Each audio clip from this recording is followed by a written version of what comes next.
Hello दोस्तों, आज हमने पहला वीडियो देखा था, पहला पार्ट संसद है और संसद के हम दूसरे पार्ट भाग 2 में देखेंगे। संसद के आगे पढ़ेंगे। संसद का भाग 2 आज बात करेंगे हम लोकसभा की। इसकी बात करेंगे लोकसभा की। हमने बात की थी संसद के बारे में कि संसद का उल्लेख 79 अनुच्छेद में है, जिसमें साफ साफ लिखा गया है कि संसद का मतलब राष्ट्रपति, लोकसभा व राज्यसभा है। ठीक है। अनुच्छेद 79 में क्या बताया गया है कि संसद का मतलब यानी संसद के अंग हैं वो क्या है? राष्ट्रपति, लोकसभा व राज्यसभा। राष्ट्रपति को इसका अंग क्यों माना जाता है? क्योंकि कोई भी विधेयक जब संसद में आता है तो संसद के दोनों सदन लोकसभा और राज्यसभा द्वारा पारित होने के पश्चात तब तक वह कानून व प्रस्ताव पास नहीं माना जाएगा जब तक राष्ट्रपति की मोहर नहीं लग जाएगी। इसलिए राष्ट्रपति को भी क्या माना जाता है? संसद का ही अंग माना जाता है। तो हम यहाँ तक कल बात कर ली थी संसद के बारे में। अब हम बात करेंगे लोकसभा, यानी आज का हमारा जो टॉपिक है वो किसके बारे में बात करेंगे? लोकसभा के बारे में बात करेंगे।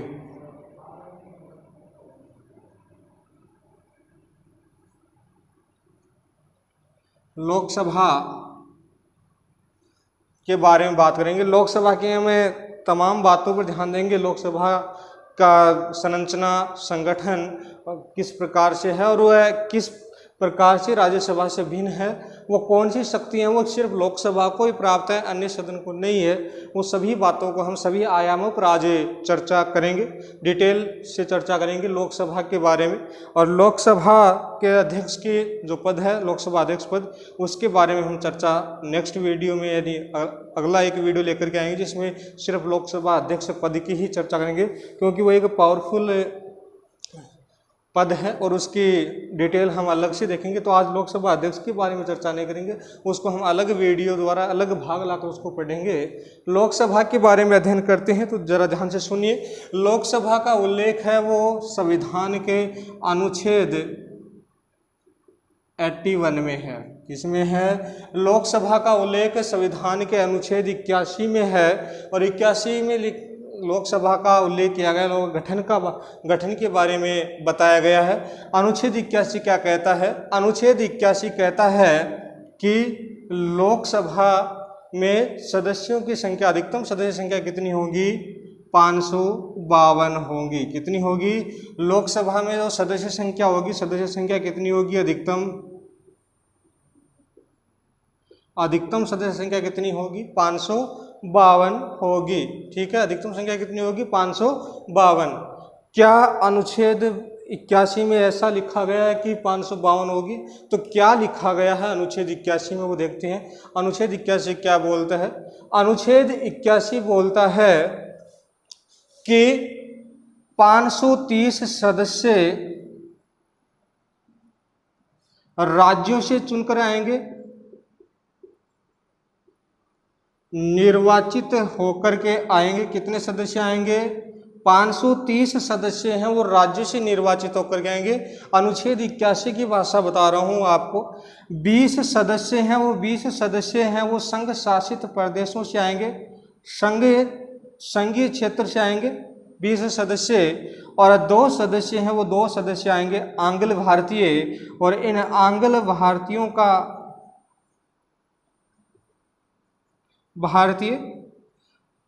भारतीयों को मनोनीत कौन करता है?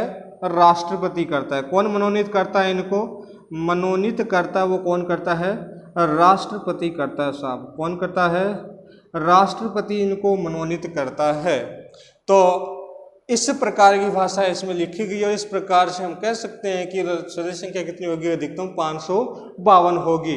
परंतु वर्तमान में कितनी है? 545 है। कितनी है वर्तमान में? 545 है। जो 2 सदस्य मनोनीत करता है राष्ट्रपति, ये 2 सदस्य मनोनीत करता है वो अनुच्छेद 331 के तहत करता है। जब राष्ट्रपति को लगे कि जो सदस्य चुनकर के आए हैं राज्यों से, संशासित क्षेत्रों से,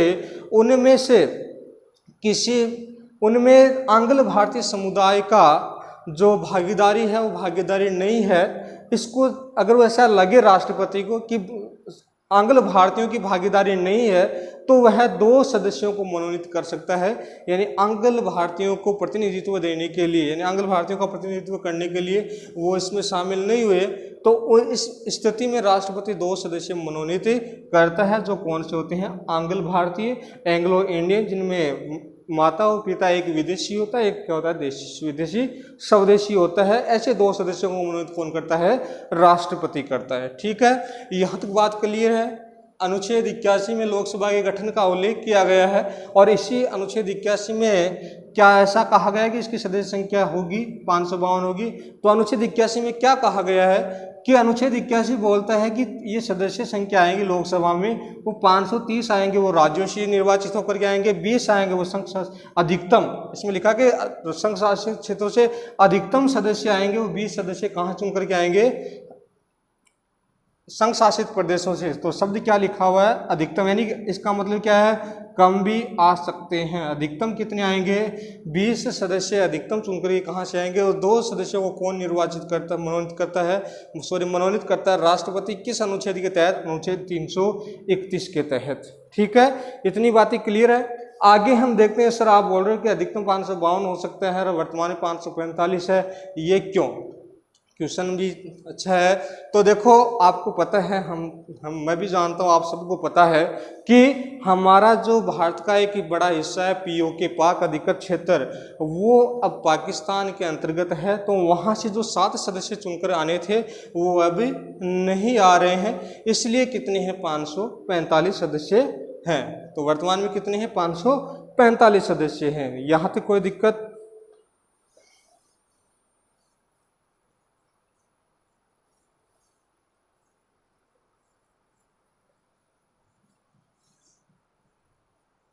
आगे देखो, आगे बात करते हैं इनके चुनाव की बात करते हैं। एक अच्छा क्वेश्चन आता है यहाँ से भी। तो आपको ध्यान में हो कि भारत में जो निर्वाचन पद्धति, 2 तरह की निर्वाचन पद्धति है। कितने प्रकार की हैं? 2 तरह की निर्वाचन पद्धति है। एक तो है एकल संक्रमणीय मत पद्धति, एकल संक्रमणीय आनुपातिक पद्धति। सब जानते हो आप इस पद्धति को। यह है पद्धति जो राष्ट्रपति का चुनाव है, राज्यसभा के सदस्यों का निर्वाचन है, उनमें काम ली जाती है। एकल संक्रमणीय मत पद्धति। इसमें क्या होता है? ये एकल संक्रमणीय बोल दो या एकल हस्तांतरणीय आनुपातिक पद्धति इसको बोलते हैं। इसमें क्या होता है? जब व्यक्ति वोट देने जाता है तो वरीयता क्रम में, अपने प्रेफरेंस में वो वोट देता है, वरीयता क्रम में वोट देता है। वो इसलिए कि जो भी व्यक्ति चुनाव लड़ रहा है और उसको निश्चित अनुपात में, जीतने वाले व्यक्ति को निश्चित अनुपात में यदि मत प्राप्त नहीं हो तो इनके वोट क्या हो जाते हैं? ट्रांसफर हो जाते हैं। तो इसलिए एकल संक्रमणीय मत पद्धति होती है एक तो, जिसमें क्या हो जाता है? मतों का ट्रांसफर हो जाता है, यानी जो जीतने वाला उसको निश्चित अनुपात में मत नहीं मिले, तो ऐसी स्थिति में जो वरीयता क्रम में वोट देते हैं उनके मत क्या हो जाते हैं? ट्रांसफर हो जाते हैं, हस्तांतरण हो जाते हैं। तो ये पद्धति है जो हमारे राज्यसभा के सदस्यों के निर्वाचन में और राष्ट्रपति के निर्वाचन पद्धति बनाई गई है। हमारे लोकसभा के बारे में क्या कहा गया है? इसमें कहा गया है कि जो 530 सदस्य आते हैं वो राज्य चुन करके आते हैं, प्रत्यक्ष विधि द्वारा चुन करके आएंगे। प्रत्यक्ष विधि द्वारा, इसका मतलब है आम जनता स्वयं वोट देने जाती है। इसमें क्या होता है कि एक व्यक्ति के वोट का मूल्य क्या होगा? एक ही होगा। इस विधि में क्या है? एक व्यक्ति के वोट का मूल्य क्या होगा? एक ही होगा। फर्स्ट पास्ट द पोस्ट इसको कहा गया है। इसके लिए नया नाम लिया जा रहा है, first past the post. First past the post है, ये पद्धति प्रचलन में है। फर्स्ट पास्ट द पोस्ट, ये अभी 4-5 सालों में ये शब्द आया है, काम में लिया गया है। किताबों में आपको बहुत कम देखने को मिलेगा। फर्स्ट पास्ट, इसका हिंदी का अनुवाद अग्रता ही विजेता है। हिंदी में इसको क्या बोलते हैं? अग्रता ही विजेता। इसका मतलब क्या है, जिसको ज़्यादा वोट मिले वही क्या होगा, विजेता होगा। अग्रता ही विजेता है, फर्स्ट पार द पोस्ट। ये जो आपका एक मंत्रालय है, मानव संसाधन मंत्रालय, उसका एक विभाग है, वैज्ञानिक तकनीकी शब्दावली आयोग। और ये वैज्ञानिक तकनीकी शब्दावली आयोग ने ही ये शब्द क्या लिया है, काम में लिया गया है। तो टेक्निकल टर्म्स के जो शब्द होते हैं उनका जो अनुवाद करना और उनको परिभाषित करना, ये इस का काम होता है वैज्ञानिक तकनीकी शब्दावली आयोग का। तो इसके द्वारा ये शब्द काम में लिया गया। वर्तमान में फर्स्ट पास द पोस्ट, इसमें सबसे ज़्यादा जिसको वोट मिलेगा वही क्या है, विजेता है। ठीक है, ये निर्वाचन पद्धति के बारे में बात हो गई आपकी।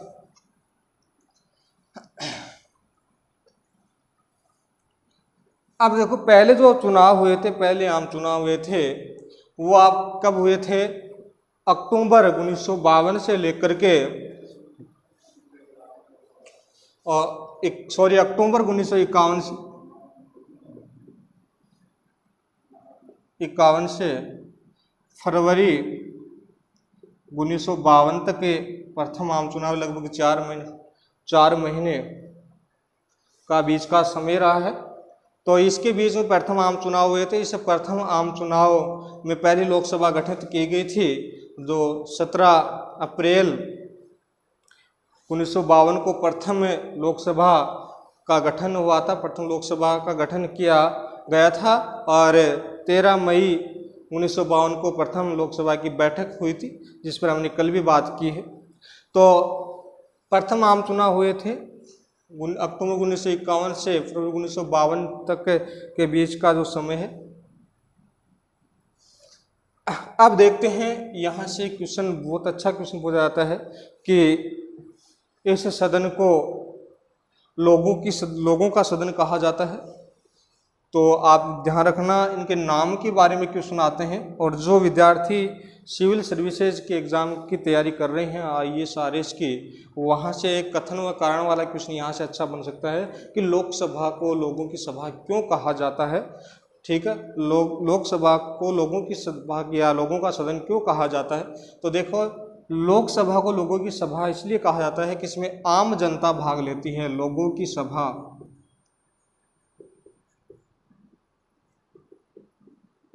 क्यों कहा जाता है, क्योंकि इसमें आम जनता भाग लेती है। क्या लेती है, आम जनता भाग लेती है, इसलिए इसे क्या कहा जाता है, लोगों की सभा कहा जाता है। इसे भावनाओं का सदन भी कहा जाता है। भावनाओं का सदन भी कहा जाता है, हाउस ऑफ सेंटिमेंट, भावनाओं का सदन भी कहा जाता है, क्योंकि इसमें लोगों की भावनाएं जुड़ी होती हैं। वो जिस दल को, जिस पार्टी को, जिस व्यक्ति को वो अपना नेता देखना चाहते हैं, उसको, जिसकी जो भावनाएं आती हैं, अपने भावनाओं को प्रदर्शित करते हैं। इसमें जो व्यक्ति, मान लो जो भी व्यक्ति हमारे भारत के जो आम नागरिक है, जिस व्यक्ति को प्रधानमंत्री की या जिस पार्टी को जो आपके शासन में लोकसभा में बहुमत दल के रूप में देखना चाहती है, तो उसको चुन करके वहाँ भेजते हैं। लोगों की भावनाएं इनसे जुड़ी हुई होती है, इसलिए इसको क्या कहता है, भावनाओं का सदन भी कहा जाता है। इसे निम्न सदन भी कहा जाता है, निम्न सदन भी कहा जाता है। इसे प्रथम सदन भी कहा जाता है। इसे अस्थायी सदन भी कहा जाता है, अस्थायी सदन भी कहा जाता है। क्यों कहा जाता है इसे अस्थायी सदन, क्योंकि लोकसभा होती है, लोकसभा 5 साल के लिए चुनी जाती है। और इससे पहले भी इसे हटाया जा सकता है, बर्खास्त की जा सकती है, परंतु 5 साल के बाद में दोबारा चुनाव होंगे और दोबारा से नई लोकसभा चुन करके आएंगे। तो इसलिए इसे क्या कहा जाता है, अस्थायी सदन कहा जाता है, भावनाओं का सदन कहा जाता है, निम्न सदन भी कहा जाता है और प्रथम सदन भी इसे कहा जाता है।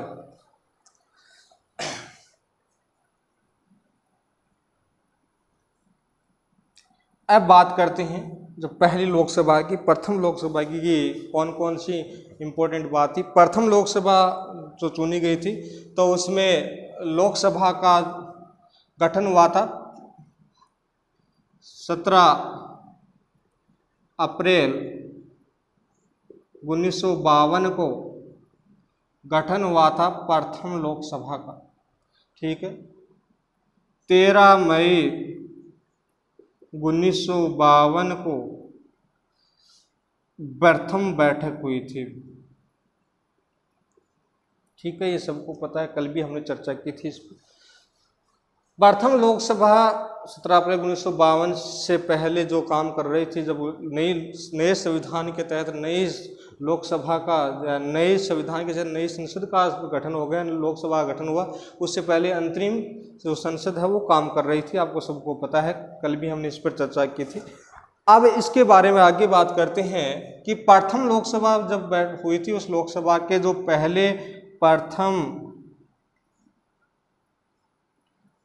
लोकसभा के जो प्रोटेम स्पीकर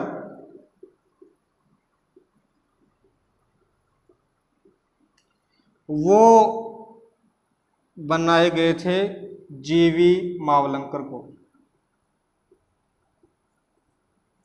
देखो, हम पॉलिटिकल साइंस में जब पढ़ते हैं तो हमें जीवी मावलंकर को पढ़ना बेहद जरूरी है, क्योंकि यहाँ से क्वेश्चन बनते हैं। जीवी मावलंकर को लोकसभा का जनक कहा जाता है, तो लोकसभा का जनक किसे कहा जाता है? जीवी मावलंकर को, गणेश वासुदेव मावलंकर।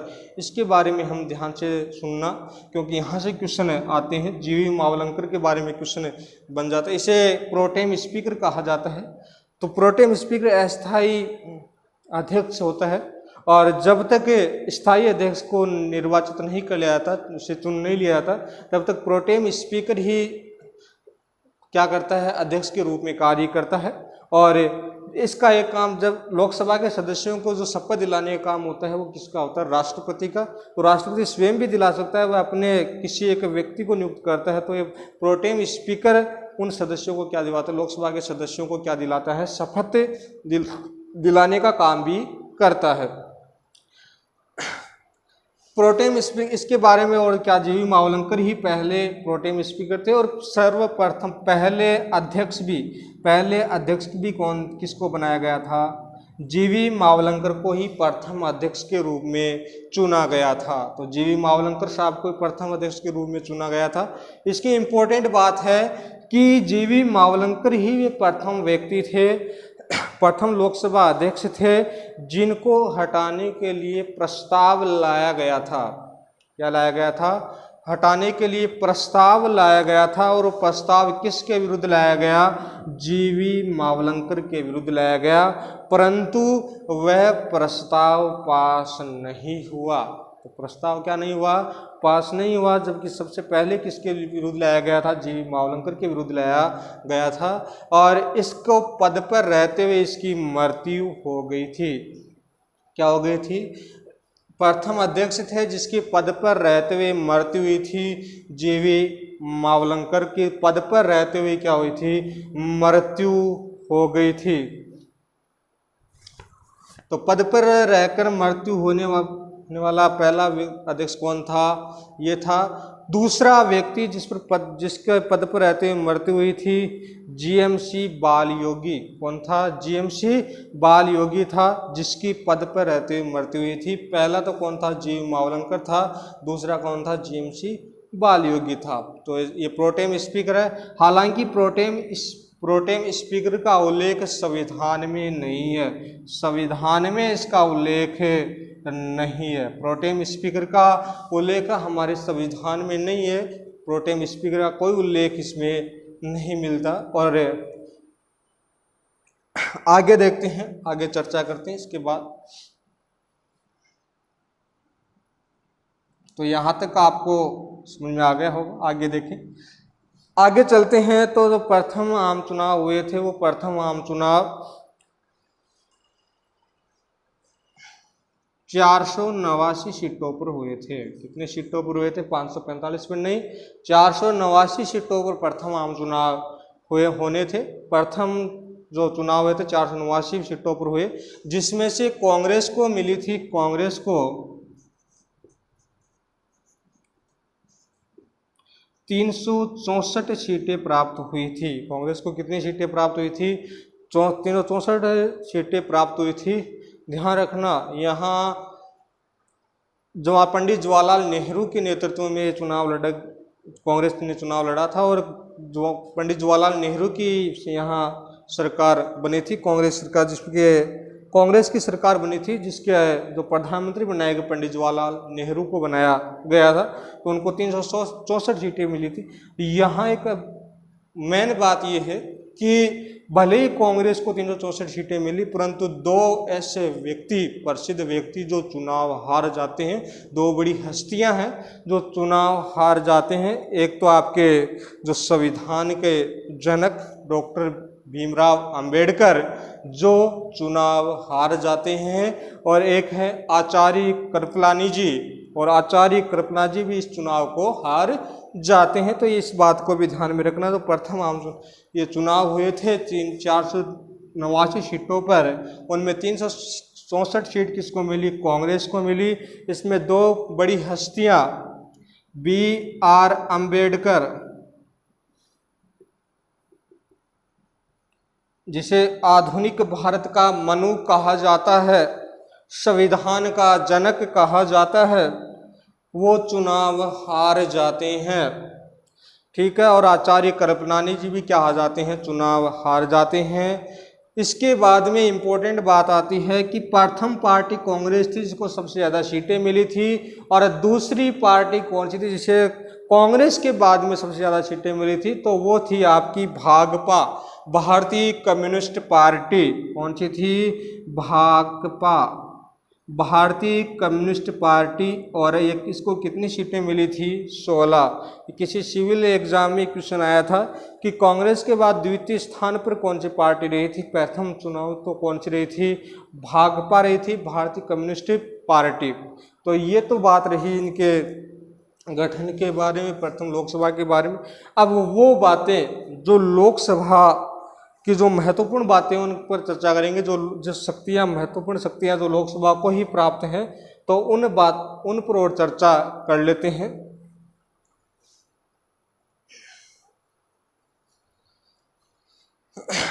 देखो, आप सबको पता है कि हम जानते कि बहुमत दल का जो नेता होता है वही क्या बनता है? प्रधानमंत्री बनता है। कौन बनता है? बहुमत दल का नेता ही प्रधानमंत्री बनता है। तो क्या ऐसा संविधान में लिखा गया है कि जो बहुमत दल का नेता होगा वो ही प्रधानमंत्री बनेगा? ऐसा लिखा है कि नहीं? ऐसा नहीं लिखा गया है। तो क्या लिखा गया है देखते हैं। तो अनुच्छेद आर्टिकल आपका 75 है, उस अनुच्छेद 75 में लिखा गया है, अनुच्छेद 75 में लिखा गया है कि जो मंत्रिपरिषद होगी वो लोकसभा के प्रति सामूहिक उत्तरदायी होगी, यानी सामूहिक उत्तरदायित्व का सिद्धांत,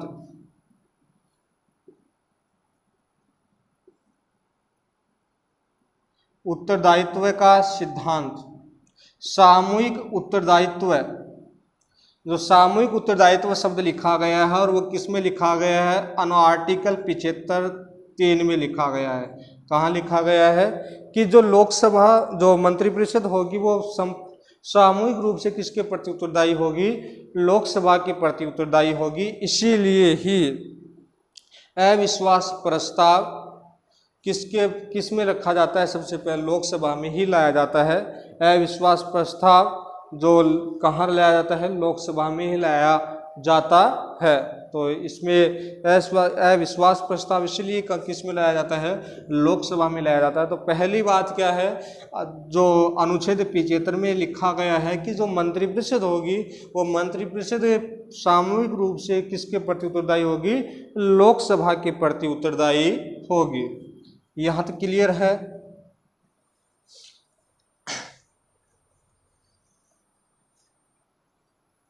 दूसरी बात इंपॉर्टेंट क्या है? दूसरी इंपॉर्टेंट बात यह है, एक संविधान संशोधन हुआ था, 51वां संविधान संशोधन। कौन सा हुआ था? 51वां संविधान संशोधन हुआ था। इस 91वें संविधान संशोधन में क्या किया गया कि जो मंत्री पद है उनकी सीटें क्या कर दी थी? निश्चित कर दी थी कि कुल सीटों का 15% व्यक्ति ही क्या बनेंगे, मंत्री बनेंगे। यानी कि मंत्री पदों को क्या कर दिया था, सीमित कर दिया था। और कितनी प्रतिशत सीटें, 15% व्यक्ति। कुल संख्या कहाँ किसकी है? इस संविधान संशोधन के तहत क्या किया गया, जो अपनी कुल सीटें हैं उसकी 15%, कुल सीटें किसकी, लोकसभा की, लोकसभा के कुल सीटों का 15% मंत्री पद किए गए थे। कितने किए गए? कुल लोकसभा सीटों का 15% ही क्या बनाए जाएंगे, मंत्री पद सृजित होंगे। इससे ज़्यादा मंत्री नहीं बनाएंगे। और इसका उल्लेख आपका लिखा गया है संविधान के अनुच्छेद 74 में, संविधान के अनुच्छेद 74 में इस बात का उल्लेख किया गया है कि कुल सीटों का 15% ही क्या होंगे, मंत्री पद सृजित होंगे। ये दूसरी बात थी। पहली बात क्या थी? पहला किया गया कि सामूहिक उत्तरदायित्व, दूसरी 91वां संविधान संशोधन जिसके तहत मंत्री पदों को निश्चित किया गया कि कुल सीटों का, और कुल सीटें किसकी, लोकसभा की कुल सीटों का कितना, 15% क्या बनाए जाएंगे, मंत्री पद सृजित किए जाएंगे। इसके आगे कौन सी है? इसके आगे दोस्तों जैसे आप सब जानते हैं, आपातकाल, आपातकाल, राष्ट्रीय आपातकाल अनुच्छेद 352। जब राष्ट्रीय आपातकाल की घोषणा होती है तो राष्ट्रीय आपातकाल सबको पता है, राष्ट्रपति और 3 प्रकार का, तो 352, 354, 352, 356 और 360 राष्ट्रीय, राज्य और वित्तीय आपातकाल जिसको पता है। जैसे आपातकाल की घोषणा होती है, राष्ट्रपति करता है आपातकाल की घोषणा। और राष्ट्रीय आपातकाल 3 प्रकार से वापस लिया जा सकता है, खत्म किया जा सकता है। पहला है जब संसद 1 महीने के बीते संसद उसको अनुमति ना दे, तब राष्ट्रीय आपातकाल को वापस हटाया जा सकता है। दूसरा, जब राष्ट्रपति अपनी उद्घोषणा को वापस ले ले, यानी कि पहला आपातकाल कब हटाया जाए, जब संसद में इसे 1 महीने के भीतर अनुमति नहीं मिल जाए संसद के तहत, तब आपातकाल हटाया, ऑटोमेटिक हट जाता है। और दूसरी बात, जब राष्ट्रपति अपनी उद्घोषणा को वापस ले लेता है, तब भी राष्ट्रीय आपातकाल या आपातकाल को हटाया जाता है। और अब मान लो दोनों ही ऑप्शन ना हो, तब क्या होता है कि लोकसभा अपने सदस्यों के 1/10 से, कुल सदस्यों के 1/10 से कोई प्रस्ताव पास करके आपातकाल को हटाने की घोषणा कर सकता है। तो लोग पहले तो क्या हो सकता है, आपातकाल कब हटाया जा सकता है, जब संसद से उसे अनुमति ना मिले 1 महीने के भीतर, या राष्ट्रपति अपनी उद्घोषणा वापस ले ले। और या तीसरा क्या होगा, जब संसद अपने, जो लोकसभा है, अपने कुल सदस्यों के 1/10 भाग से किसी प्रस्ताव को पास कर दे आपातकाल हटाने को, और वो प्रस्ताव पास होने के बाद क्या हटाया जा सकता है, राष्ट्रीय आपातकाल हटाया जा सकता है। ये बातें हैं। और राष्ट्रीय आपातकाल की जो इसकी अध्यक्षता कौन करेगा, जब संसद चल रहा है, जब इसकी अध्यक्षता कौन करेगा, जब संसद चल रही है, तब तो लोकसभा का अध्यक्ष, और जब संसद नहीं चल रही है तो कौन करेगा, राष्ट्रपति क्या करेगा, इसकी अध्यक्षता कर लेगा। ठीक है। इसके बाद में अगली बात क्या है, ये तो राष्ट्रीय आपातकाल जिसको हटाने का जो एक अधिकार प्राप्त है, विशेष अधिकार किसको प्राप्त है, संसद को प्राप्त है। अगली बात क्या इंपॉर्टेंट, चौथी बात आती है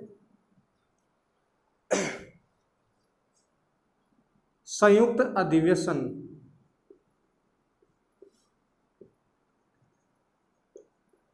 क्या आती है, संयुक्त अधिवेशन। जैसे ही संयुक्त अधिवेशन की नाम लेते हैं, हमारे दिमाग में आता है आर्टिकल 108, अनुच्छेद 108 की बात आ जाती है। जैसे संयुक्त अधिवेशन, देखो विद्यार्थियों, यहाँ अक्सर गलती हो जाती है हमसे। संयुक्त अधिवेशन का उल्लेख कहाँ है, अनुच्छेद 108 में है। और ये संयुक्त अधिवेशन कौन बुलाता है? राष्ट्रपति। कौन बुलाता है? राष्ट्रपति। और संयुक्त अधिवेशन क्यों बुलाया जाता है? जब किसी विधेयक पर लोकसभा और राज्यसभा पर क्या हो जाए, अनबन हो जाए, या लोकसभा और राज्यसभा में जो उनके बीच समस्या या पैदा हो जाए, उस पर सहमति ना बने लोकसभा और राज्यसभा की, या यूँ कहें लोकसभा उसे पारित कर दे और राज्यसभा उसे पारित ना करे, या उस विधेयक पर कोई चर्चा ना हो, तब क्या बुलाया जाता है? संयुक्त अधिवेशन बुलाया जाता है। और संयुक्त अधिवेशन कौन बुलाता है? राष्ट्रपति बुलाता है। क्यों बुलाता है? क्योंकि जब किसी विधेयक को लोकसभा पारित कर दे और राज्यसभा ना करे और उस पर अड़चन पैदा करे राज्यसभा, या उसको पारित ही ना करे, उस पर कोई चर्चा ना करे। और तीसरी बात इसमें क्या गई है? प्रक्रिया, यानी क्या प्रक्रिया होगी, प्रक्रिया का उल्लेख भी किसमें है? इसी अनुच्छेद 108 में क्या है? प्रक्रिया का उल्लेख भी है। किस प्रकार से अधिवेशन चलेगा, इसकी प्रक्रिया भी किसमें है? अनुच्छेद 108 में। अब मैं क्या बताना चाह रहा हूँ, अब इसमें एक बात क्या है, संयुक्त अधिवेशन की अध्यक्षता कौन करेगा? लोकसभा अध्यक्ष करेगा। कौन करेगा? लोकसभा अध्यक्ष क्या करेगा? संयुक्त अधिवेशन की अध्यक्षता करेगा। और वह अध्यक्षता किस अनुच्छेद के आधार पर? अनुच्छेद 118(4) में इस बात का उल्लेख है। अनुच्छेद 118(4) में लिखा गया है कि संयुक्त अधिवेशन की अध्यक्षता कौन करेगा? लोकसभा अध्यक्ष करेगा। कौन करेगा? लोकसभा अध्यक्ष करेगा। ठीक है, ये आपका संयुक्त अधिवेशन है। अगली बात क्या है इस पे? पांचवी जो इम्पोर्टेंट बात है,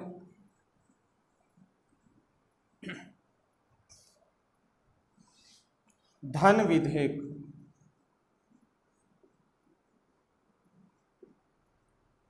और धन विधेयक का उल्लेख है अनुच्छेद 109 में। धन विधेयक सबसे पहले लोकसभा में लाया जाएगा।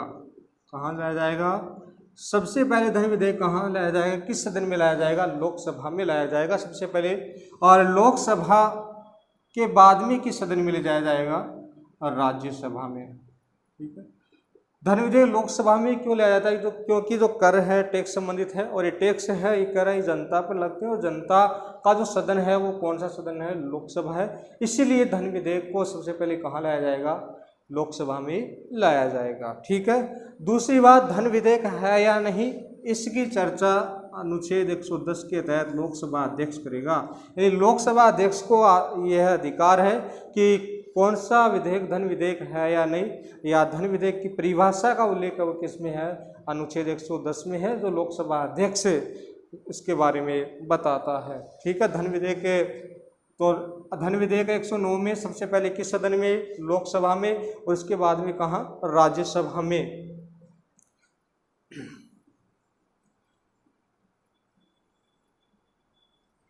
अगली जो बात आती है, आप ये तो इसकी जो बातें हैं जो इसको ही है और किसी को नहीं है लोकसभा के। अब कुछ बातें कर लेते हैं इसके कार्यकाल के बारे में। लोकसभा के कार्यकाल, तो लोकसभा कार्यकाल है वो लोकसभा कार्यकाल 5 वर्ष है। कितना है? 5 वर्ष। अधिकतम कितना है? अधिकतम कितना है? अधिकतम कितना है? इसका मतलब है इससे पहले भी इसे हटाया जा सकता है।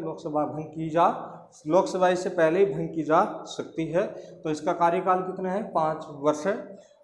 अब एक क्वेश्चन पूछिए, क्या इससे ज़्यादा भी हो सकता है? आपातकाल के दौरान 1 साल के लिए बढ़ाया जा सकता है। जैसे इंदिरा गांधी के समय लोकसभा कार्यकाल 5 से क्या किया था? 6 वर्ष किया था। क्या किया था? 6 वर्ष किया गया था। अब आता है लोकसभा के सदस्य बनने की योग्यताएं क्या क्या हैं। तो लोकसभा सदस्य बनने की योग्यताएं, भारत का नागरिक होना चाहिए। ठीक है, दूसरा, आयु 25 वर्ष होनी चाहिए। न्यूनतम आयु क्या होनी चाहिए? न्यूनतम आयु कितनी होनी चाहिए? 25 वर्ष होनी चाहिए। और बाकी इसकी योग्यताएं हैं वो योग्यताएं संसद के द्वारा तय की जाएगी। तो ये आपका है दोस्तों लोकसभा। मैंने लोकसभा के तमाम आयामों पर चर्चा की है। तो हम अपनी लोकसभा के बारे में अध्ययन कर लिया, जो आज के लिए इतना ही काफ़ी है। जो अगला जो भाग आएगा हम राज्यसभा पर बात करेंगे। जो जिस प्रकार लोकसभा की बात की उसी तरह से हमें राज्यसभा में बात करेंगे। इसलिए अगले वीडियो देखने के लिए हमारे इस चैनल को सब्सक्राइब व शेयर करें और अच्छा लगे तो कमेंट करें। धन्यवाद।